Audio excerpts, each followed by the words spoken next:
ایک روایت میں آتا ہے کہ ایک صحابی ایک مرتبہ نماز کے لیے آئے، غالباً حضرت ابو بکر رضی اللہ تعالی عنہ تھے، تو نماز کھڑی تھی اور جناب رسول اللہ صلی اللہ علیہ وسلم رکوع میں تشریف لے جا چکے تھے۔ اب ان صحابی کو رکعت پا لینے کی تمنا ہوگی، چنانچہ صف میں پہنچنے سے پہلے ہی وہ نیت باندھ کر رکوع میں چلے گئے اور پھر اسی طرح صف میں اپنے آپ کو کسی طرح پہنچایا۔ جب نماز ہو گئی تو رسول اللہ صلی اللہ علیہ وسلم کے سامنے ماجرا ذکر کیا کہ میں نے اس طریقے سے پہلے ہی رکوع پانے کی کوشش کی، تو رسول اللہ صلی اللہ علیہ وسلم نے فرمایا زادک اللہ حرصا ولا تعود،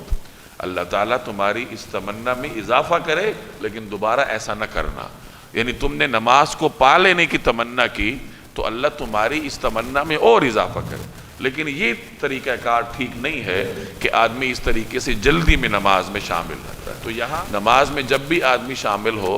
اطمینان کے ساتھ شامل ہو، اول تو کوشش کرنی چاہیے کہ آدمی پہلے آئے اور امام کے ساتھ تکبیر میں شامل ہو،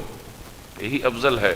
لیکن اگر کسی وجہ سے تاخیر ہو جائے تو بھاگ دوڑ کر نماز میں شامل ہونا ناپسندیدہ ہے، بلکہ وقار اور سکینت کے ساتھ چلتے ہوئے نماز میں شامل ہونا چاہیے۔ رکعت مل گئی تو مل جائے گی، نہ ملی تو بھاگ دوڑ کر اور آستینے چڑھاتے اتارتے نماز میں شامل ہونا یہ مسلمان کے وقار کے منافی۔